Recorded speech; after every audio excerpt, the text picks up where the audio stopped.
Heroica aventura, Alejandro peregrina hasta las cercanas ruinas de la destruida ciudad de Troya y a la tumba de Aquiles.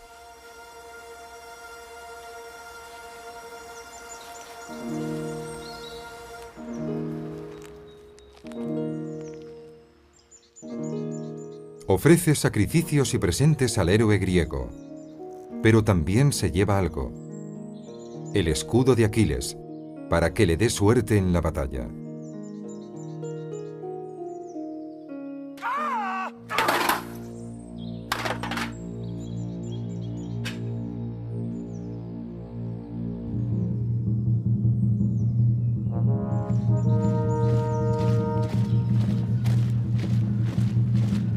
La primera ocasión de utilizarlo le llega de manera inesperada. En el río Gránico localiza el ejército de un gobernante local formado por 40.000 soldados persas.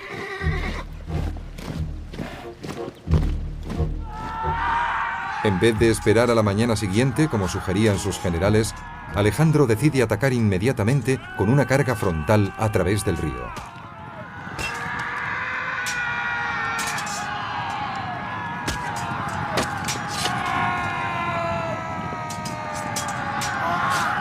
Luchando con sus hombres codo con codo, Alejandro se sumerge en el fragor de la batalla.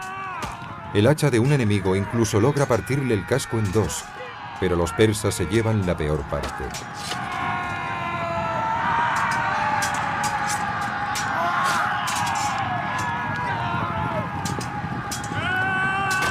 Aturdidos y desalentados por el ataque sorpresa, pierden un tercio de sus hombres y huyen despavoridos del campo de batalla.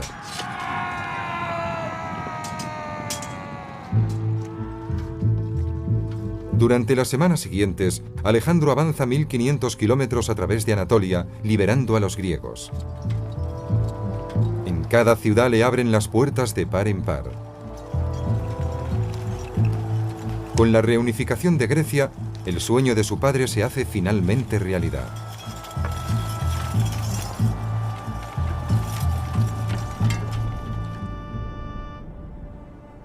Pero a más de 3000 kilómetros de distancia, en Persépolis, capital de Persia, el emperador Darío III se lamenta por la derrota. Ahora le toca a él intentar detener al audaz y joven rey. Ansioso por destruir a Alejandro, Darío reúne a un ejército de más de 100.000 hombres e invita a sus cortesanos e incluso a su mujer, sus hijos y su madre a venir a saborear la victoria con él.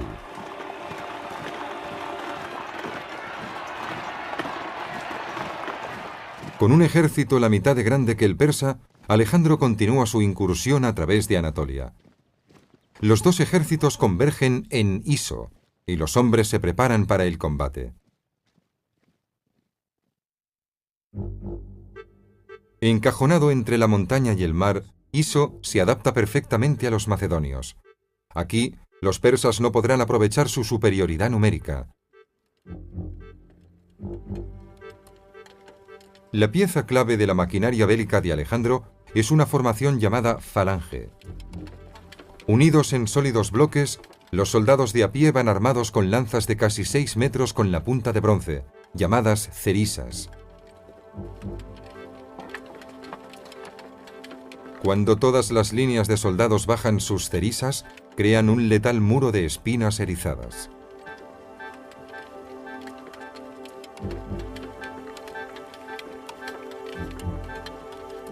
Estas lanzas son tan enormes que se necesitan las dos manos para controlarlas, pero su peso proporciona a los guerreros un tremendo impulso mientras avanzan. Prácticamente nada puede detenerlos.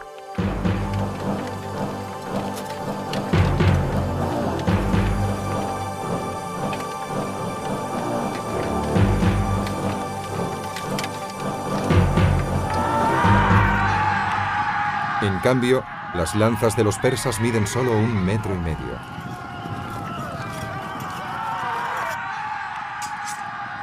Con la caballería macedonia cubriendo ambos flancos, Alejandro envía sus falanges directamente contra el centro de las líneas persas. Bloqueados en la retaguardia por sus propios hombres, columna tras columna de desventurados persas son aniquiladas. Sus líneas se desploman bañadas en sangre ante el ataque final de los macedonios. Al verse derrotado, Darío comete un error imperdonable, abandona su puesto y sale huyendo.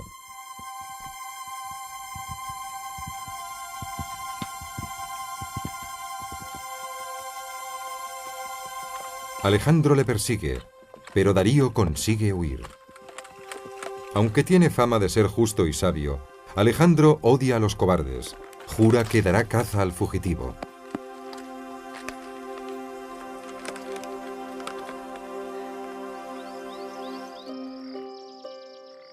Pero el campo de batalla no es lo único que abandona el rey persa. También ha dejado atrás a su familia. Su mujer y su madre quedan a merced de sus conquistadores. Ambas mujeres confunden a Hefestión con el rey debido a su mayor altura. Alejandro siente lástima por la madre de su enemigo. A menudo, las mujeres prisioneras son violadas y vendidas como esclavas. En cambio, Alejandro le ofrece un lugar en su séquito. En los días posteriores, ella se encargará personalmente de atender sus necesidades de comida y abrigo, y se convertirá en una de sus más leales servidoras.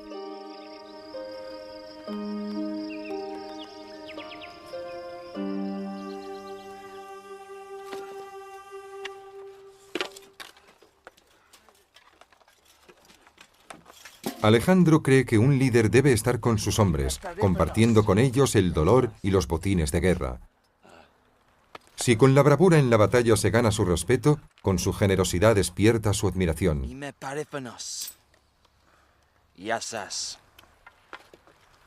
Ellos le seguirían hasta el fin del mundo, y él pronto les guiaría hasta allí.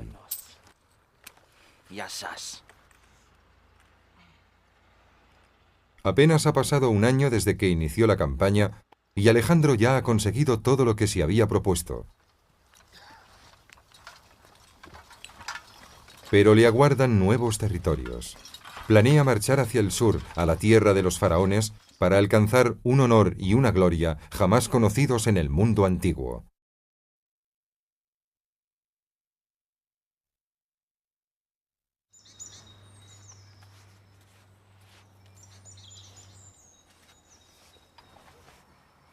A la edad de 23 años, Alejandro, rey de Macedonia, ha expulsado a los persas del Mediterráneo. Ahora ya podría volver a casa para llevar una vida cómoda y relajada. Pero él elige la vida de soldado y se adentra más en territorio persa.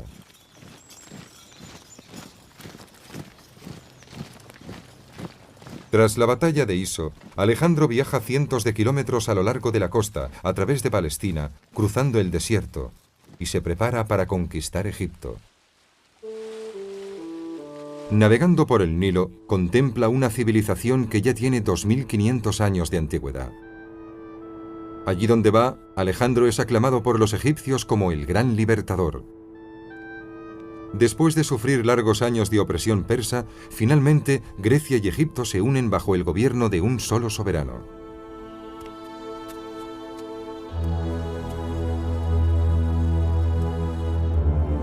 En el 331 antes de nuestra era, en Menfis, la capital de Egipto, Alejandro es proclamado faraón. Ahora su imperio abarca casi 1 millón de kilómetros cuadrados. Como sus nuevos súbditos creen que los faraones descienden de los dioses, Alejandro es considerado una divinidad.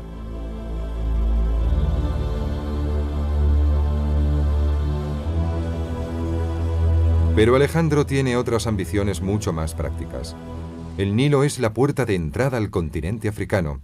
En el lugar donde se funde con el Mediterráneo, levantará una gran ciudad al estilo griego. Él mismo proyecta los límites de la metrópolis y marca la posición de los principales edificios. Al igual que en Grecia, las calles se extenderán en forma de cuadrícula. Teatros, estadios, templos y hemiciclos quedarán como virtuales monumentos de su tierra natal para la posteridad.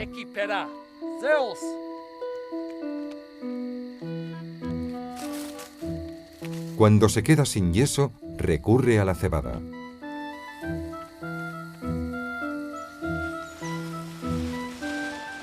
Las aves, que vienen a alimentarse del grano, son consideradas un buen presagio. La ciudad prosperará y será un santuario para los visitantes. La bautiza con el nombre de Alejandría.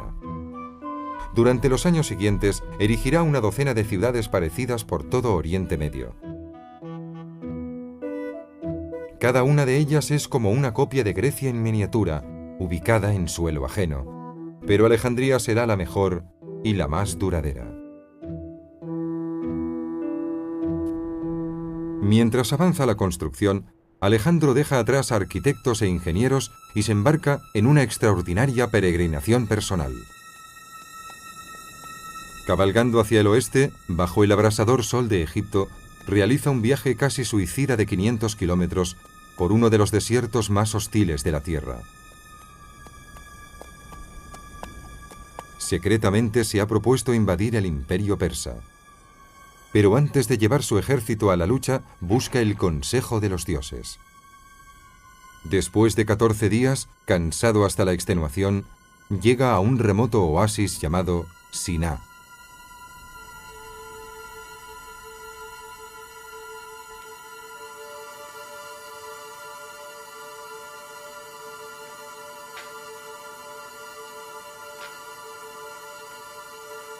La leyenda cuenta que en el templo de Amón, Alejandro tuvo una revelación que nunca explicó.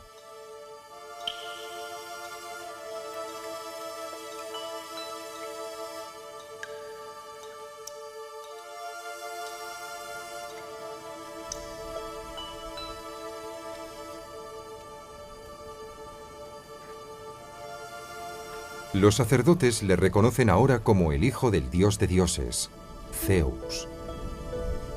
Alejandro está impaciente por invadir Persia, porque sabe que nadie puede detener a quien cuenta con el favor de los dioses. Sin familia ni amigos, el fugitivo rey Darío regresa a Persia, esperando resolver el conflicto diplomáticamente. Como rescate para liberar a su familia, le propone a Alejandro un tratado de paz y le ofrece oro, la mano de su hija en matrimonio y todas las tierras al oeste del Éufrates.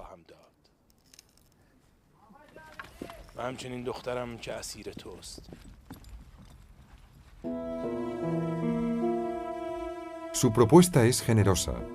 Los griegos podrían volver a casa como grandes héroes, con un imperio que se extendería desde los Balcanes hasta Libia y por el este hasta el Éufrates. Uno de los generales de Alejandro con más experiencia, Parmenio, está encantado con las condiciones. Si yo fuera Alejandro, afirma, aceptaría la tregua y acabaría la guerra sin más dilación. Eso mismo haría yo si fuera Parmenio, responde Alejandro con ironía.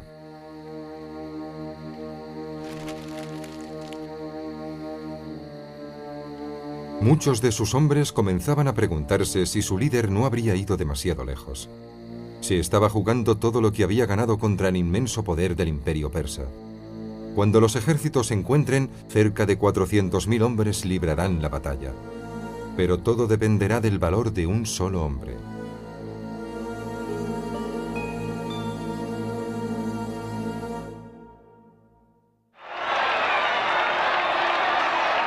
Ha pasado un año desde la victoria de Alejandro en Iso. Acampados en Mesopotamia, sus hombres practican deporte para mantenerse en forma. Mientras tanto, su jefe ultima los planes.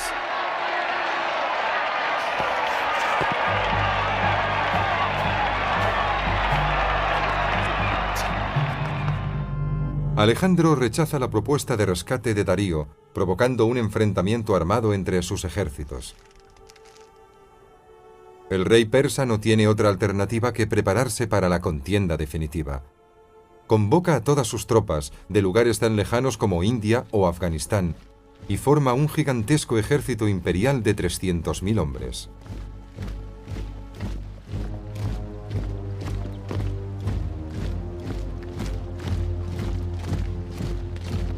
Esta vez, Alejandro no se aventura a un ataque apresurado. Prefiere esperar a que sus hombres estén preparados y a que los persas tomen la iniciativa.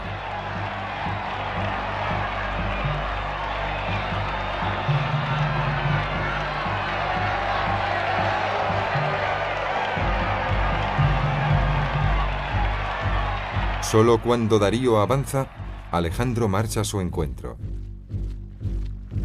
Los dos ejércitos convergen en un lugar llamado Gaugamela.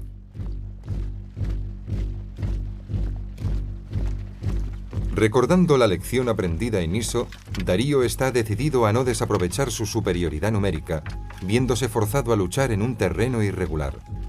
Coloca a su ejército en una extensa llanura cercana al río Tigris, donde puede sacar partido de su nueva arma.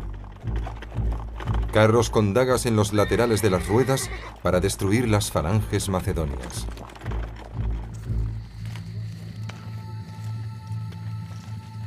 Los espías enviados por Alejandro al campamento persa divisan un panorama estremecedor. 10.000 hogueras centelleantes como si fueran una ciudad.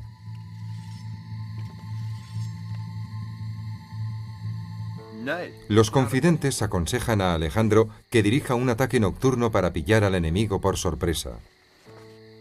Es un deshonor robar una victoria, responde.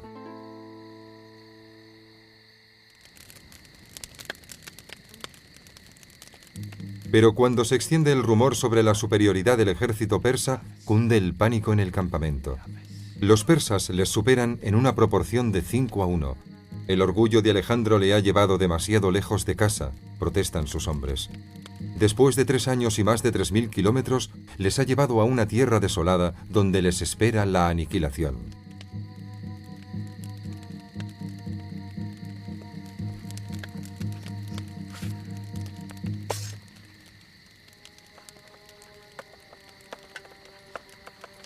Alejandro visita a sus hombres para levantarles el ánimo y para recordarles que gozan de la protección de Zeus.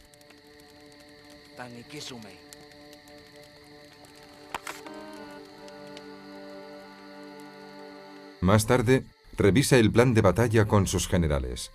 Se enfrentarán a Darío con un ataque masivo frontal, utilizando tácticas macedonias clásicas.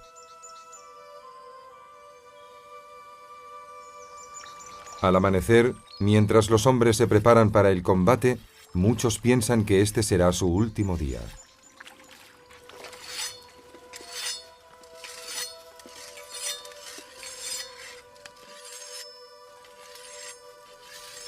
Alejandro se queda dormido con el ejemplar de la Ilíada en sus manos.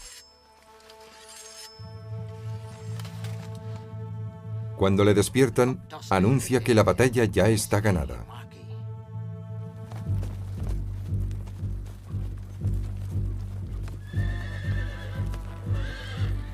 El 20 de septiembre del 331 antes de nuestra era, las fuerzas de Alejandro, unos 50.000 hombres, marchan para enfrentarse con el poderío del imperio persa.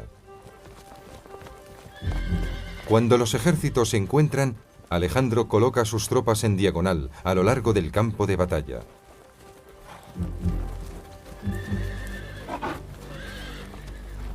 Después de años de espera, estos enemigos irreconciliables se hallan ante el combate decisivo.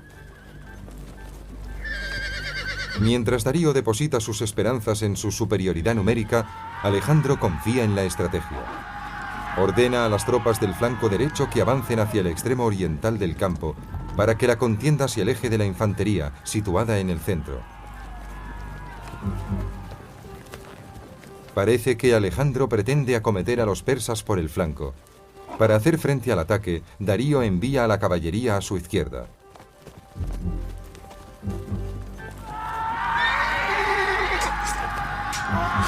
Entonces Darío encamina sus carros hacia las falanges macedonias situadas en el centro.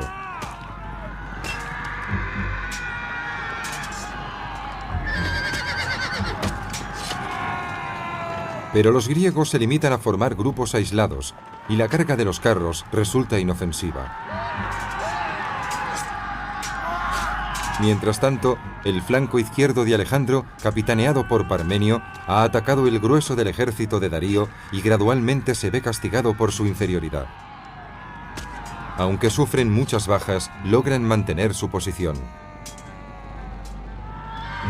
La estrategia de Alejandro ha obligado a Darío a abrir sus líneas hacia ambos lados, debilitando el centro, que de este modo queda indefenso.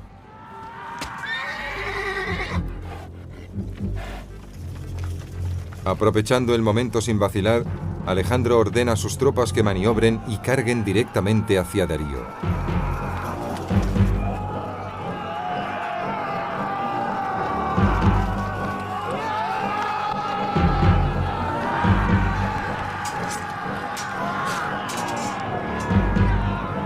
Advirtiendo que se encuentra en grave peligro, Darío pierde una vez más los nervios.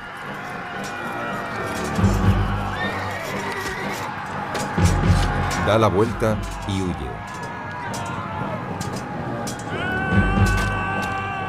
Esta vez, Alejandro no va a dejar que el cobarde se escape.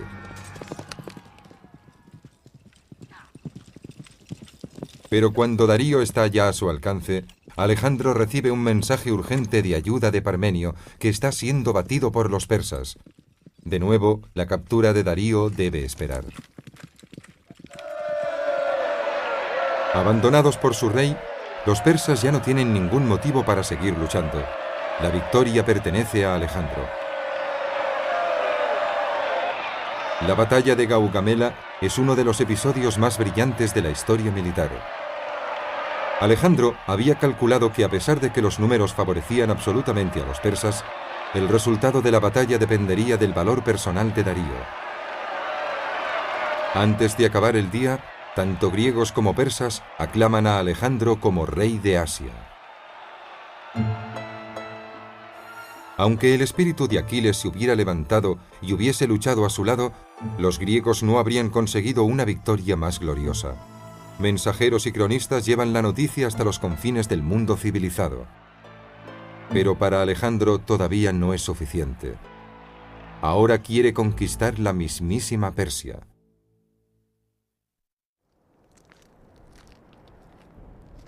A los 25 años, Alejandro había derrotado al mayor y más poderoso imperio de su tiempo. Había vengado 100 años de tiranía y había sido proclamado rey de Macedonia, Grecia, Palestina, Egipto y Asia. En las semanas siguientes a la batalla de Gaugamela, Alejandro se dirige a Babilonia y se adentra en territorio persa hacia la ciudad fortificada de Persépolis. Finalmente se encuentra en el corazón de ese imperio que durante más de un siglo había mantenido al Mediterráneo bajo su yugo.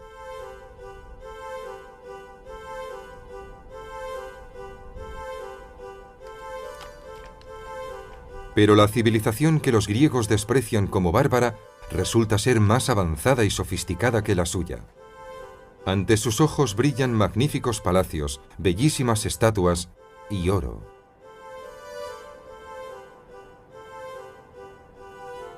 Los persas reciben a su nuevo gobernante con temor y admiración. Ciudad tras ciudad van entregando sus riquezas. Cada uno de esos tesoros contiene más oro del que hay en toda Grecia. Solo en Persépolis, Alejandro recoge 120.000 talentos de oro, que en la actualidad equivaldrían a 60.000 millones de dólares. Entrega una buena parte a sus generales y a la tropa que ha luchado junto a él desde la lejana Macedonia. Aún así, Alejandro se convierte en el hombre más rico del mundo, probablemente el más rico de la historia.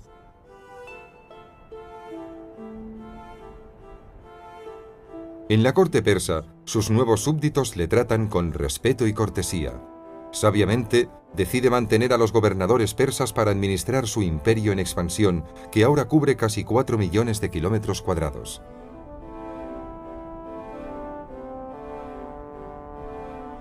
Viste lujosas túnicas orientales y permite que los demás le hagan una reverencia al modo persa. Pero sus hombres están desmoralizados y empiezan a estar cansados de esas extrañas costumbres.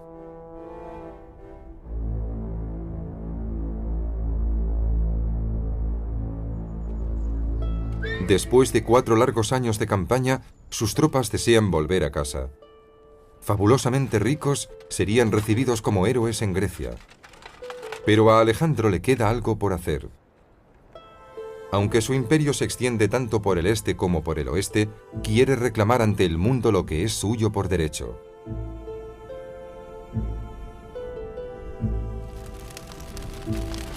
En la víspera de una nueva expedición, Alejandro desata su venganza definitiva contra los persas que saquearon y quemaron Atenas un siglo antes. Sus hombres prendieron fuego a palacios y grandes mansiones de Persépolis, convirtiendo en ruinas una de las maravillas arquitectónicas del mundo antiguo. De camino hacia el este una vez más, Alejandro es informado de que Darío ha sido capturado por un grupo de persas rebeldes que le tienen prisionero. Basándose en informaciones facilitadas por sus espías, sigue la pista de Darío durante 1000 kilómetros hacia la costa sur del mar Caspio. Cuando llegan allí, el campamento ha desaparecido. No queda nada, excepto un montón de ropas ajadas. Bajo ellas, Alejandro descubre el cuerpo abandonado de Darío, que ha sido asesinado. Su muerte acaba con el último rey persa que llegó a dominar más de medio mundo.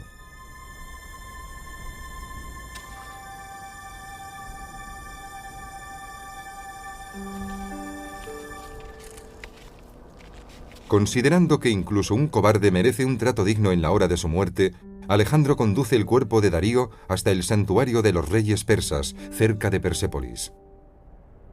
Solo ahora se considera el auténtico rey de Asia.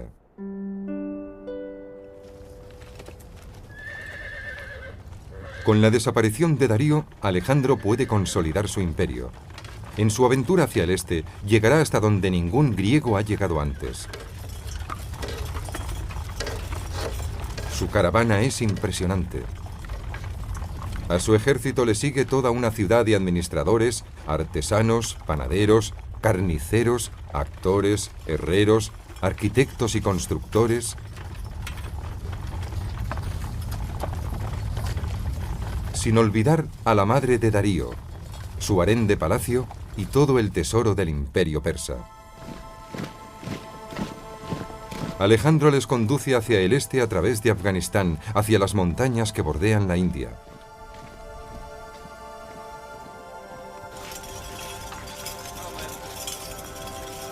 Donde no hay caminos, todo su séquito se ve obligado a subir por escarpados picos y cruzar tortuosos barrancos.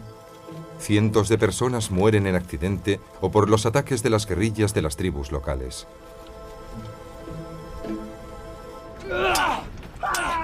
La guerra de guerrillas es nueva para los griegos, pero las tribus son sometidas una tras otra gracias a la habilidad de Alejandro para adaptar sus tácticas a nuevas situaciones. Alejandro decide por sorpresa tomar esposa. Aunque se mantiene fiel a Hefestión, se casa con Roxana, la hermosa hija de un cacique local. La unión sirve para entablar buenas relaciones con la tribu, pero pronto nace un sincero amor entre ellos.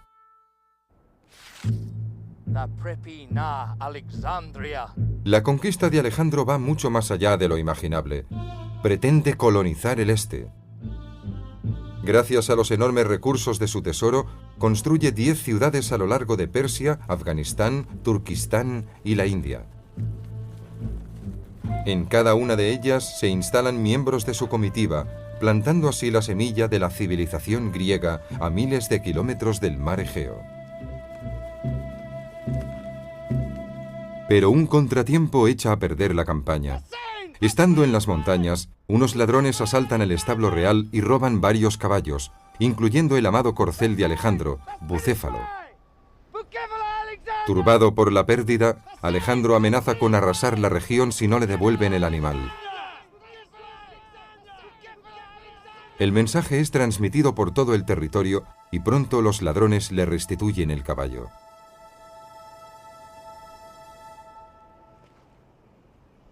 Alejandro se alegra tanto de ver a Bucéfalo que en lugar de castigar a los ladrones, les recompensa.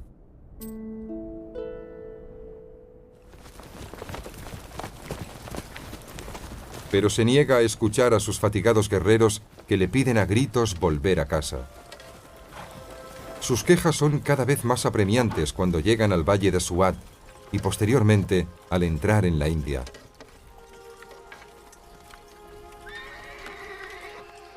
Pero la marcha no se detiene.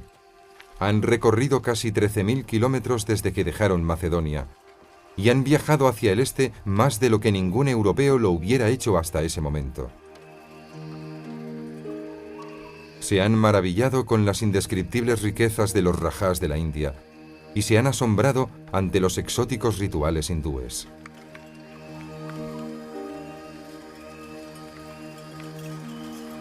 Sus tropas, ahora formadas por unos 100.000 hombres, encuentran poca resistencia. El único intento serio de frenar su avance tiene lugar en el río Hidaspes. Pero un escuadrón de 200 elefantes de guerra es derrotado por el invencible ejército imperial.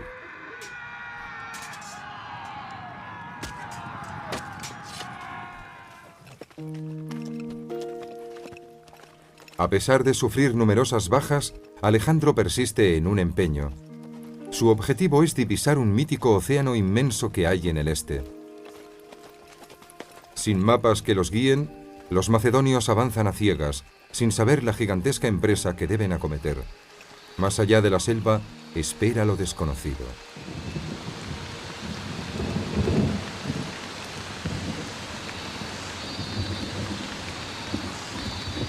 Las lluvias persistentes del monzón acaban con la moral de los hombres. Se niegan a seguir adelante. Cuando después de 3 días Alejandro accede finalmente a volver a casa, se desata la euforia. Alejandro ha impedido que nadie pudiera derrotarles, excepto ellos mismos.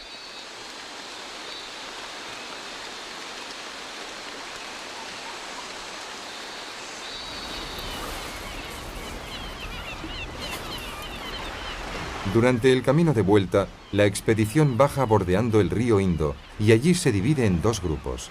El primero navega por el Océano Índico y entra en el Golfo Pérsico. El segundo toma un peligroso camino a través del desierto.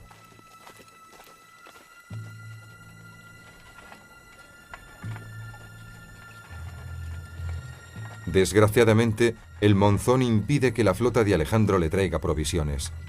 Bajo el abrumador sol de Arabia, 3/4 partes de su ejército morirá por inanición.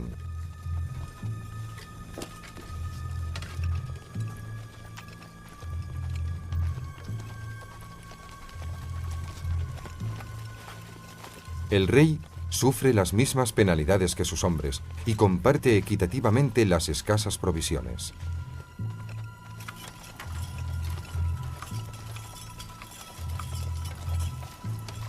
Después de 2 meses, y contra todo pronóstico, Alejandro consigue atravesar el desierto. En el 324 antes de nuestra era, 3 años después de iniciarse la expedición, regresa a Persia con los harapientos supervivientes de su ejército. Cuando las noticias sobre las hazañas de Alejandro llegan a Grecia, unos le creen un aventurero, otros un dios. Pero muy pronto empezará a forjarse la leyenda. Su fama y riqueza son inigualables, su visión audaz, su valor sobrehumano. Desde Atenas hasta la India se ha convertido en un héroe de proporciones míticas. Pero ahora, en el umbral de la gloria, la fortuna le abandona. Ixtorix, suscríbete.